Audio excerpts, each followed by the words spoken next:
The storm that swept through the village of Ajara that evening wasn't just a downpour, it was a reckoning. Rain slapped rooftops, turned dirt roads into rivers, and soaked every ragged garment clinging to the girl named Lami, who stood barefoot beside her wooden cart of spoiling bananas. She should have packed and run for home when the skies cracked open, but hunger makes strange decisions in poor hearts. Her mother was sick, her siblings were starving, and today was supposed to be the day she made just enough to buy medicine from the traveling vendor. But the buyers never came. Instead, the streets emptied, the rain thickened, and just when she thought the day couldn't drown her spirit any deeper, she saw a man stumbling along the side of the flooded road. Coat torn, no umbrella, his face hidden by layers of rain and exhaustion. He wasn't from here. His polished shoes were ruined. His tie flapped like a defeated flag in the wind, and his eyes, though kind, were glazed with shock as if he'd just survived a fall from power. Everyone else had rushed indoors, slammed doors, drawn curtains, but Lami stepped toward him without thinking. She took the soaked shawl from her own shoulders, held it out like an offering, and with trembling hands, led him beneath the sagging tin roof of her fruit stall. There wasn't much space, barely enough for the two of them to sit beside bruised bananas and wilted hope, but she offered it anyway. She found a small sachet of pure water under the cart, one she had hidden for her mother, and gave it to him. He drank it slowly, and the look in his eyes shifted from guarded to grateful, as though her tiny act had stirred something long buried. She didn't ask who he was or where he came from. To her, he was just a human being beaten by the same merciless sky. The man sat silently, watching the way she covered the bananas first, as if even bruised fruit deserved dignity. The rain didn't let up for hours, and by the time the sky cleared, Lami's hope for earning even a single naira had evaporated. But she didn't complain. She simply smiled and said she was happy the rain stopped for his sake. Then she helped him to his feet, pointed the way toward the highway where he might catch a ride, and returned to her stall without expecting a single word in return. She had no idea that the man she helped was not just passing through, but escaping. Escaping a betrayal that had left him stranded in the village without guards, without power, and without trust in humanity. She had no idea he was the presidential frontrunner, victim of a political ambush, hunted by enemies and uncertain if he'd even live to see the end of the week. All she knew was that he was cold and wet, and that was reason enough to help. As he walked away, he turned once to look at her, this barefoot girl under a banana cart, her eyes defiant in the face of poverty, her kindness quiet and unwavering. He said nothing, but something within him shifted, a seed planted in the mud and rain. And just like that, the future of a nation changed beneath a rusted roof and a girl's selfless gesture. Lami returned home soaked and empty-handed. Her mother's cough had worsened, and her younger brothers cried themselves to sleep with hunger twisting their bellies. She stayed awake that night, listening to the storm inside and outside her home, never imagining that somewhere out there, the stranger she helped was writing her name into the folds of destiny. She didn't know he'd remember her face even when the cameras returned and his suit was dry again. She didn't know the world would soon call him Mr. President. For now, she was just a poor girl who gave her last water to a stranger unaware that the rain had brought her more than just a ruined day. It had brought her a miracle in disguise. 3 weeks had passed since the rainstorm, and Lami's life had only worsened. Her mother's condition was declining fast. Her stall had been robbed by boys from a nearby slum who took whatever wasn't already rotting, and she had begun sneaking into the back alleys of town to beg for leftovers, shame chewing at her every step. Her heart remained soft, but her body was tired, stretched thin by hunger and hopelessness. Every time she walked through the market square, the fruit vendors mocked her for losing her bananas to the storm instead of selling early.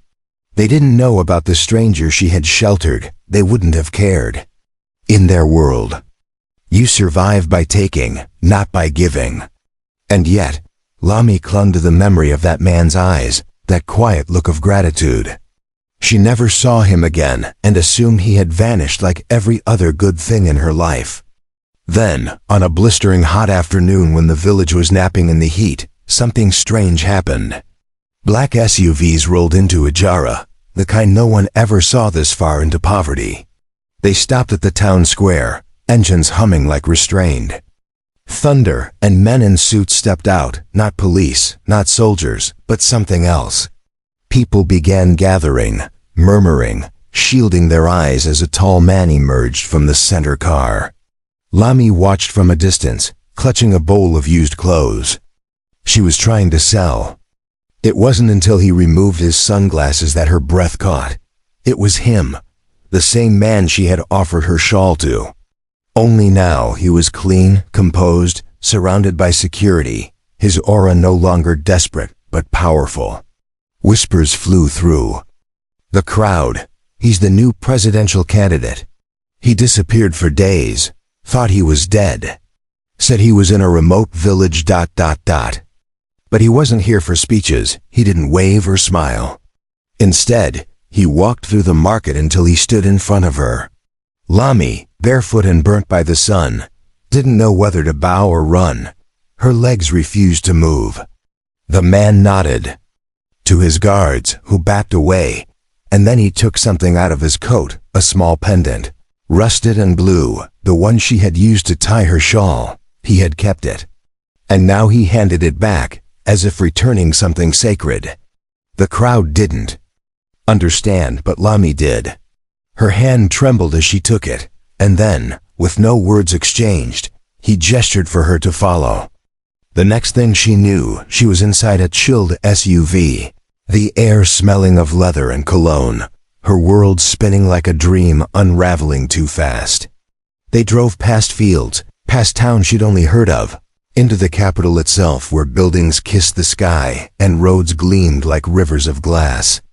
She tried to ask questions, but her mouth was dry with fear and wonder. They arrived at a large compound of private residence, not yet known to the press. There, women dressed in crisp uniforms met her, washed her hands, gave her new clothes, and prepared a meal she could barely recognize. Still no one explained why she was there. That night, she slept in a real bed for the first time in years, her body sinking into cotton and clean sheets while tears soaked her pillow. The next morning, the man arrived again. But this time, there was a newspaper on the table with his face printed large and proud. "Next president?" the headline read. Beneath it was the same face she had seen soaked in rain. But to Lami, he was still the man with empty eyes beneath a leaking roof. He told her softly, with eyes full of quiet fire, that when he was lost, it wasn't his advisors or party members who helped him. It was her. A poor girl with nothing to give, but a shawl, a roof, and half her soul. He said she reminded him of the people he wanted to serve, not just with promises, but with real acts of compassion. That day, he gave her a new name in his files, Lami of Ajara, Presidential Advisor for Rural Poverty Affairs. Her journey from banana cart to Capitol halls had just begun. But in her heart, she remained the same, except now, her kindness had echoed across borders, and the world was just starting to listen.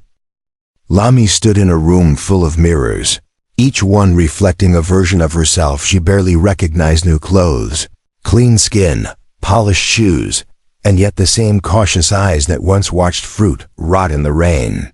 Her name now echoed through halls of government buildings, whispered with both awe and suspicion. Some thought she was a political stunt, others called her a token, but the man at the top, the one destined to wear the crown of leadership, called her the beginning. The world hadn't known about his disappearance until he revealed it himself during a live interview, where cameras blinked and microphones leaned close as he recounted the day he nearly lost hope, only to find shelter from a poor girl who gave without asking. "That moment," he had said, voice steady and full of memory, "restored my faith in what this country truly needs. Not just votes, but hearts." The nation was stirred. Some scoffed, some wept, but Lami was no longer invisible.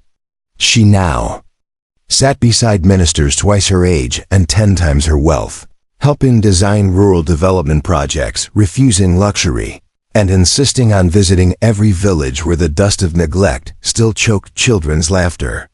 Yet not all eyes that followed her were kind. Critics dug into her past, mocked her accent, questioned her literacy, and accused her of witchcraft, seduction, and manipulation. Anything to tear down the idea that someone so poor could rise without corruption. But she did not flinch. She remembered her mother's trembling hands, her siblings' empty bowls, and the hunger that once gnawed her to sleep. That pain gave her power no bullet could silence. Each time she entered a new village with food, medicine, and school plans, mothers blessed her with tears, children clung to her skirt, and old men tapped their chests in gratitude. She had become a storm of change, quiet but relentless. Back in the capital, the man she had once sheltered was now on the verge of presidency. The elections were weeks away, and his popularity surged with every word he spoke about forgotten people and real kindness. He never used her name for votes, but everyone knew. They called her the girl in the rain. Newspapers ran her story. Talk shows debated her influence. Artists painted murals of her shielding a stranger with a shawl. And still, she kept working. One evening, after visiting a broken school in the north, she returned to find her old fruit cart delivered to her new apartment in the capital restored, polished, and filled with fresh bananas. There was no note, but she knew who sent it. It wasn't a gift. It was a reminder. That night, she sat beside the cart, placed one banana on a plate, and ate quietly under the stars, whispering thanks to the rain that once ruined everything. Days later, a secret meeting was held in a candlelit room where elite power brokers gathered to discuss what they saw as a threat. She must be removed, one said. She's not one of us, another sneered. But what they didn't understand was that Lami's story had already woven itself into the hearts of millions. She was not a candidate or a minister. She was proof that empathy could shape nations, that you could rise without stepping on others, and that no amount of money could buy what she had given that day in the storm. As the elections neared, posters of the candidates spread like wildfire, always with a hidden detail. A small shawl tied around a corner of the banner, a tribute to the girl whose kindness had changed a man's soul. Lami didn't need attention. Her goal wasn't fame, it was justice. She spent her days helping others do what she once could not: buy medicine, attend school, build shelter. One afternoon, a boy with ragged clothes ran up to her, handed her a bruised banana, and said, "For your journey." She took it in both hands, heart cracking with gratitude. In that moment, she knew her story wasn't just her own anymore. It had become a bridge between suffering and hope, between leadership and humility, between strangers and salvation. She had helped a man once, unaware of who he was. Now she was helping a nation, unaware of how deeply it needed her. Election day arrived like thunder rolling in from the edge of history, and the country awoke as if it were breathing together for the first time in decades. Markets closed, schools were silent. Buses carried old men and women, wrapped in tradition and prayer, to polling stations, where even the poorest stood with heads high, casting votes not just for a man, but for a new story, one written by an act of kindness during a storm. Lami didn't attend rallies or make speeches, but her presence rippled like a quiet anthem beneath every ballot. She stayed in the background, monitoring outreach programs, ensuring clean water reached villages, and that children in forgotten corners received books, not bullets. Yet, even in silence, the world could not ignore her. International reporters requested interviews. Documentaries aired reenactments of that rainy day when one girl's shawl became more powerful than political machines. Her image, once a shadow in slums, now stood painted across bridges and walls with captions that read, "She didn't know he was a leader, she just knew he was cold." And then the moment came. The votes were counted. Crowds gathered around radios and giant screens, hearts pounding, breaths held. And when the announcement echoed across rooftops and fields, "Your new president is ... the streets erupted into thunderous joy. People danced barefoot in mud, children waved sticks like victory flags, and women ululated in windows, their cries rising like incense into the night sky. But inside the presidential residence, the man who had once staggered beneath a storm now knelt quietly in his private room, not in triumph, but in reflection. And standing beside him, not as decoration, but as legacy, was Lamy. He had insisted that she take a position in his cabinet, but she declined it. She didn't want to sit in government halls. She wanted to be the bridge between those halls and the people outside their windows. So he created a new role, one never before seen, Minister of Human Dignity. Not for power, not for politics, but to remind the nation every single day of the rain, the banana cart, and the girl who changed it all. Her first act was bold.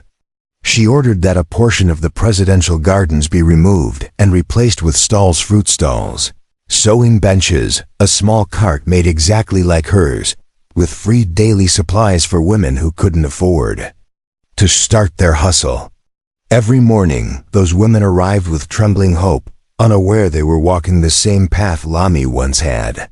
She would greet them personally, reminding them, "If a banana girl can walk these halls, so can you." Her next act was to travel to her village again, not with security and convoy, but quietly, with just a notebook and a promise. She restored the local clinic, hired teachers for the neglected school, and built a new shelter where children could sleep without fear. Her mother now rested in peace, but her name was carved into the walls of the new Women's Health Center, Mama of the Rain. Meanwhile, the president's first speech as leader did not begin with policy or praise. It began with her name. He told the world that leadership meant nothing without humility, and that true vision came not from advisors in suits, but from barefoot girls who give their last water to strangers. The world listened. Foreign leaders took notice. Aid was offered, but he made one thing clear. We accept partnership, not pity. His strength and Lamy's grace became the compass of a new era. Still, Lamy knew storms would come again. Not all wounds could be healed with one election.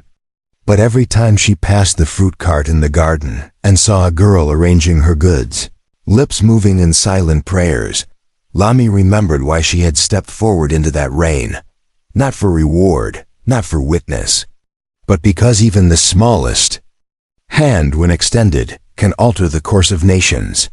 And as she stood on a balcony watching dawn break over a land now stirred by hope, she whispered to the sky, "Let it rain again, if it must. We are ready now." Years passed, but the memory of that stormy day remained as vivid as ever, not just in Lamy's heart, but across the entire nation whose soul had been stirred by her selfless act.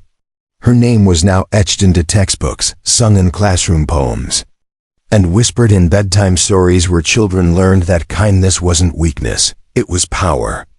Under her leadership as Minister of Human Dignity, forgotten villages now had lights that stayed on past sunset. Women who once begged now ran cooperatives, and orphaned children, once invisible to the state, were enrolled in schools where their laughter echoed louder than their silence once had. Lamy never allowed herself to become untouchable. She still walked barefoot into villages sometimes, not because she had to, but to remember the earth that raised her. She refused to live in luxury, choosing instead a modest home near the city's outer edge where fruit carts still lined the road and children shouted her name as they ran past. The president, now a global symbol of leadership reborn from humility, often credited her as the cornerstone of his reform. He once told a United Nations assembly that no warlord, king, or billionaire ever changed me the way a poor girl in the rain did. His words were immortalized in stone outside the new National Monument for Compassion, where a bronze statue of Lamy, offering a shawl to a stranger, stood taller than even the presidential figure behind her. But with honor came burden. Enemies of progress rose like shadows behind the sunrise. Corrupt officials, foreign saboteurs, and greedy power brokers tried to smear her name, fabricate scandals, and even threatened her life. Yet Lamy never wavered. Once, after an anonymous letter warned her to step down or be silenced forever, she addressed the nation from a small schoolroom, surrounded by children. Her message was simple. They forget, I was never given power, I was handed pain. And pain taught me how to rise. The people roared. Across social media, the phrase became a movement. #Rise from pain. Women in villages stitched it into fabrics. Protesters printed it on banners. Street artists painted it on prison walls. Even as threats intensified, Lamy remained unshaken. Her strength wasn't in her position, it was in the people she had touched.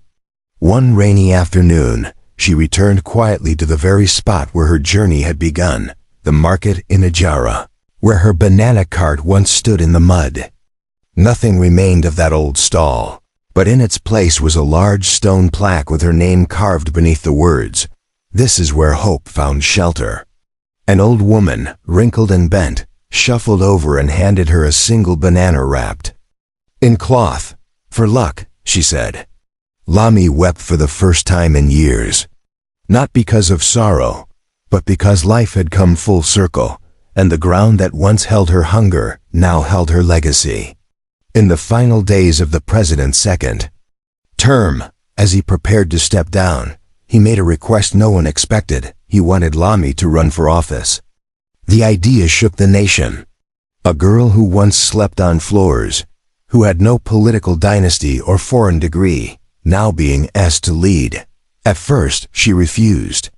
But when thousands marched through cities, chanting her name, when mothers wrote letters, signed in tears, and when children mailed her drawings of a banana cart beneath the national flag, she realized this was no longer about her. It was about a movement she never planned to start, but one that had begun the day she stepped into the rain with nothing but a shawl and a heart full of empathy. So on the final morning of the campaign season, Lamy stood once more in front of the nation, not as a politician, not as a savior, but as one of them. She said, "I was never meant to lead. I was meant to remind you all that the smallest act of kindness is the greatest seed we can plant.